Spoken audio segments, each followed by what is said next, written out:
Hey guys, it's me, 80small4. So today, guys, I want to talk to you guys about USA 1, Serbia 2. Now, I'm going to give it this short and sweet, guys. Short and sweet.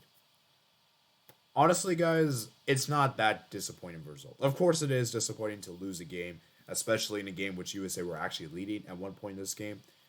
There's lots to discuss from this game, and we shouldn't be reactionary here, guys. It's just one game, and it doesn't really mean much. Both teams didn't play their strongest 11. Both teams played relatively mostly newly based players. Most of these players were not even capitalized before.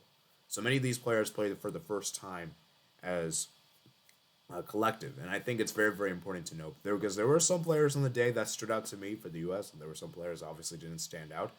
So we're gonna go ahead and talk about the players. Let's start with the first player that stood out to me, Gabriel Salina.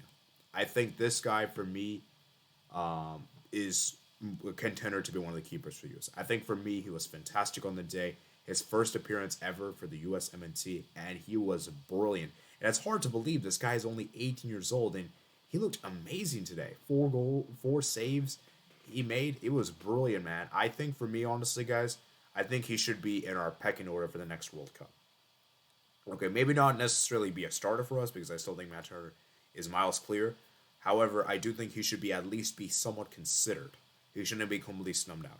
And I really do believe that this guy is unbelievable. I think he was amazing on the day. And honestly, guys, this guy could be one of the next best keepers in the USA's future. So look out for Gabriel Salina, man. Don't forget the name, man. Don't forget the name.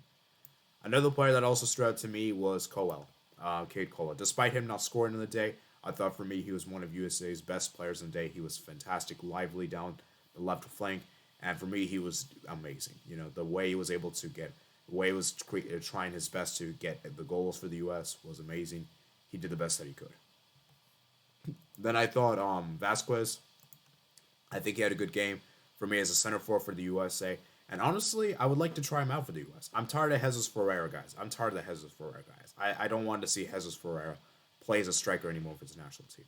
We need to try someone different. And I believe Vasquez could offer that because that was a really nice header he scored. A great, great header there. And I believe he got the assist there. Let me go ahead and double check. The assist um, came from Julian Gressel. And yeah, that was a good cross. Good cross indeed. Now let's talk about players that underperformed.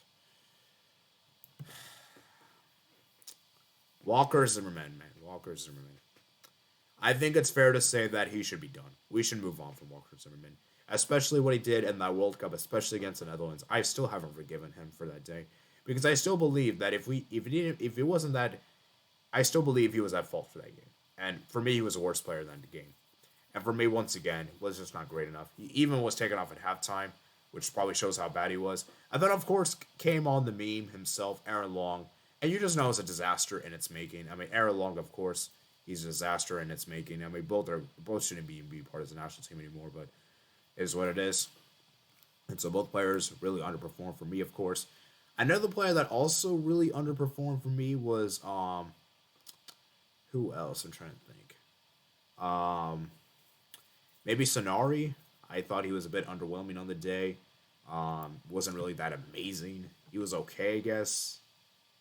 Yeah, I guess. I think Zendejas was decent as well. He was decent even though he didn't score.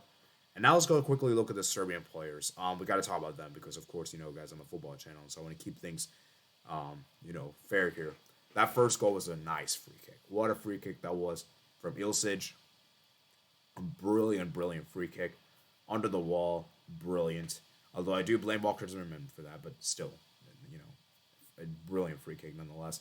And then that Simic goal. That was a great finish there from Simic. Once again, terrible defending as well. And the thing with Serbia is that despite them having less possession than the USA, they were able to control the game in a much better rate. They were able to control the game in a much better rate. USA's midfield was pretty much non-existent in the day. It was pretty much all down the forwards. And if it wasn't for how good Selena was, this could have been Serbia could have easily demolished us because Petrovic didn't really make that many saves. He made like 2 saves, and then they even subbed out their keeper and brought in a replacement. He made 2 saves as well, so he really didn't get tested that much. Like I said, guys, this was a very underwhelming, and this could have easily been a demolition. Jovalic was very underwhelming on the day. Wasn't that great. He was okay. Ilicic was obviously great. Simic as well. And yeah, this Serbian team, man, they look pretty impressive on the day. Having held less possession, 32%, despite the fact that USA did outshot them. And they did have better pass accuracy. They did commit more fouls, more corners as well. So you can see USA were definitely up for it. It's just that Serbia, just for me, I think were able to control the game at a much better rate. And you could see how Serbia were very they had more shots on target. That's the interesting thing to note here. So, like I said, guys, there's not really a whole lot to discuss from this game. I can go on and on, but to summarize, USA did play a decent game. I think it was an overall decent display. It was just our defense kind of let us down at the end, which is seemingly kind of the cause to be concerned with this country. But that's a topic for another day. So as I said, good performance there. Of course, the USA coach is who's our coach again? It's that interim coach we have. Maybe it's gonna show the squad. I should know the name. Let me just look at the name. Not Greg Berhalter. That's not the coach name.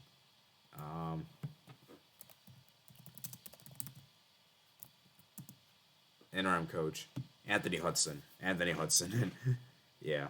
So Anthony Hudson, man, he's the interim coach. So we'll see what happens with the Berhalter situation, because it's a bit of a mess. But you guys can check that video out for where I discuss more in depth of that.